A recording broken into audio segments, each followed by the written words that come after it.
Imagine it's 2008.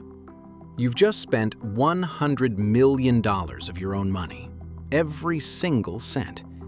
And for the third time in a row, your rocket just turned into a very expensive firework.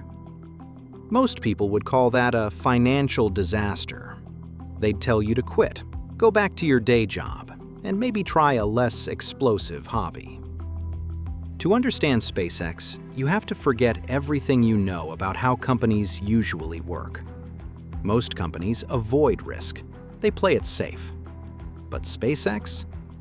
SpaceX was born from the most dangerous kind of risk.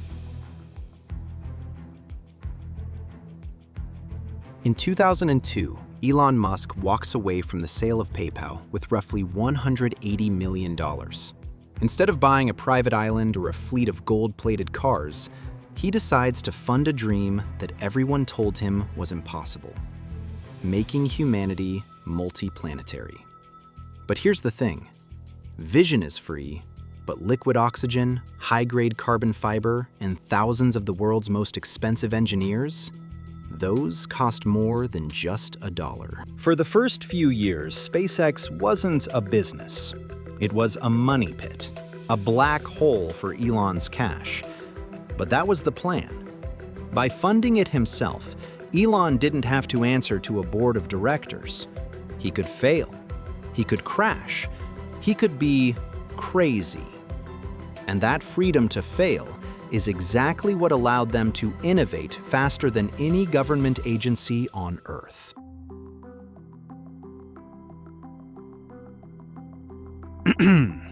First, let's talk about the dark ages of SpaceX. The Falcon 1.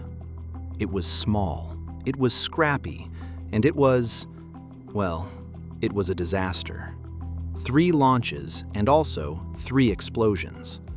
By the third failure, the money was gone. SpaceX was effectively bankrupt. Imagine the pressure. If the 4th rocket didn't reach orbit, the company was dead. But then, it happened. Flight 4 became the first success.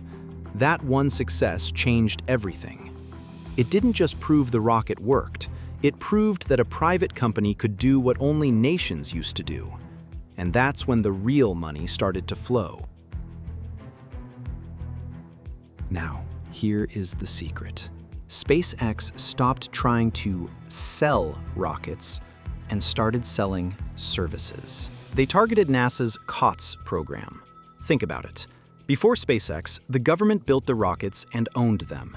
It was slow and incredibly expensive. SpaceX came in and said, "Hey NASA, don't buy the rocket, just buy the delivery."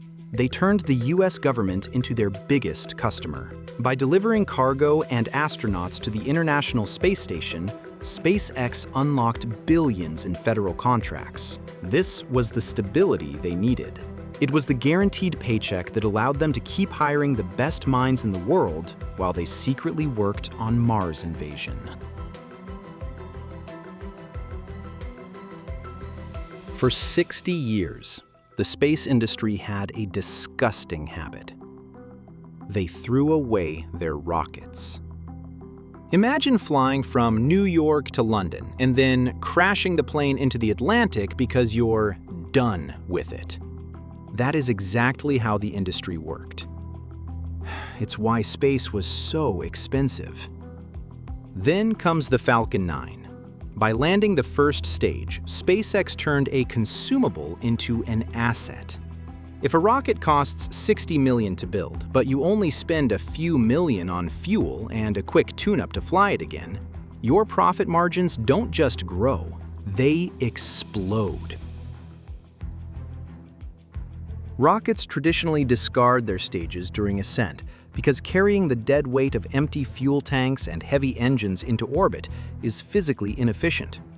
Dropping them allows the remaining vehicle to accelerate more easily. Most boosters are destroyed upon re-entry or lost in the ocean because the extreme heat of friction and the speed of descent make controlled recovery incredibly difficult and expensive. SpaceX's Falcon 9 is unique because it reserves a portion of its fuel to perform boost back and landing burns. utilizing steerable grid fins to navigate back to a specific landing zone. While other companies are now developing similar systems, the Falcon 9 was the first to successfully integrate the heat shielding and precision guidance necessary to make rapid vertical landing and reuse a commercial reality. This shift from disposable hardware to reusable vehicles significantly lowers the cost of reaching space.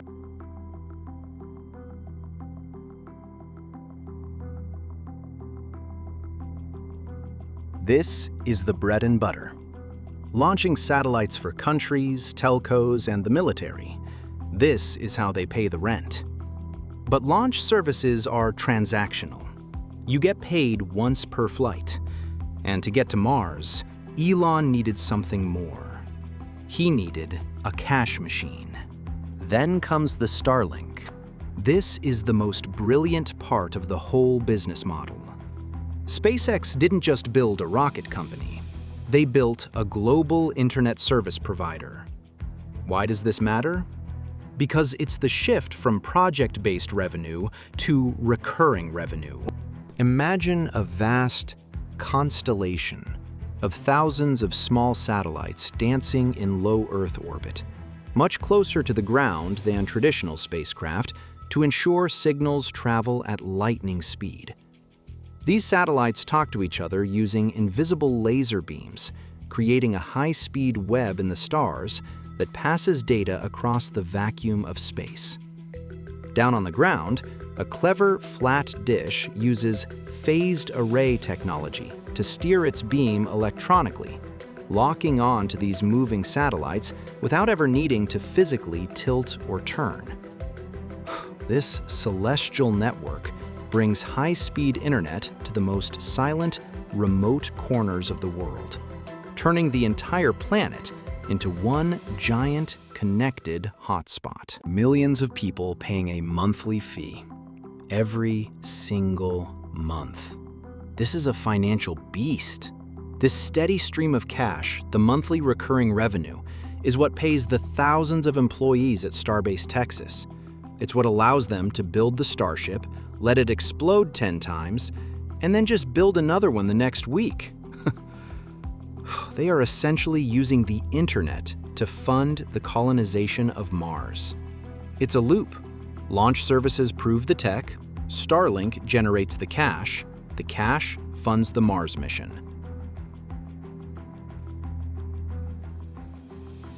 So how did Elon Musk do it? He didn't just build a better rocket. He built a better system. He combined the chaos of a startup, the stability of government contracts, and the scalability of a consumer subscription service.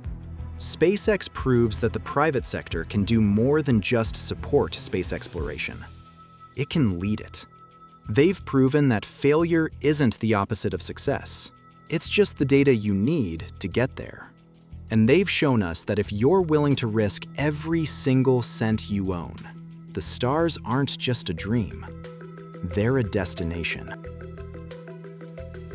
If you loved this deep dive into the money and the madness of SpaceX, smash that like button and subscribe. We're exploring the tech and the cash that's building our future, and you don't want to miss the next orbit. Thanks for watching, and we'll see you in the next one.